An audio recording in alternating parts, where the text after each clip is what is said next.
Сәлем достар, сүттен жасалынған жұп-жұмсақ пирог дайындайтын боламыз. Менің каналыма тіркеліп, подписаться жасап кетуді ұмытпаңыздар. Пирогымызға керекті сүт, 1 пиала май, 1 пиала шекер, 4 жұмыртқа, разрыхитель және ұн керек болады. Бірінші сүтімізге 4 жұмыртқамызды салып, жақсылап араластырып аламыз. Қаспен араластырсаңыздар да болады, или осындай шолқымен араластырсаңыздар да болады.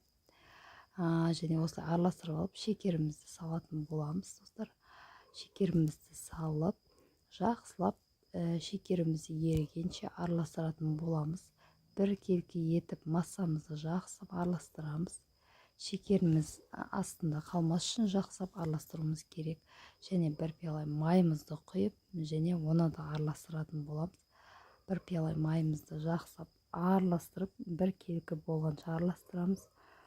Және де енді разрыхителіміз салатын боламыз. Мен осындай пачкадегі 118 граммдық разрыхитель салып араластырамын. Міне осылай тез-тез араластырып ұнымызды салатын боламыз. Мен қасықтап 6 қасықтан салып отырамын. Барлығын бірден салуға болмайды. Осылай бір келкі етіп жаймен осылай араластырып аламыз.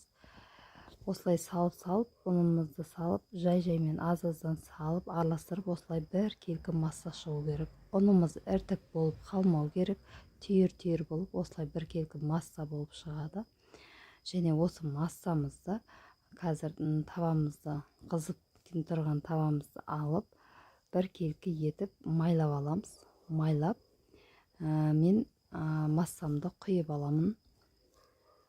Міне табамызды майлап массамды құйып алдым. Енді 150 градустағы қызып тұрған пешімізге салып 1 сағат көлемінде піседі. Міне пирогымыз дайын болды достар.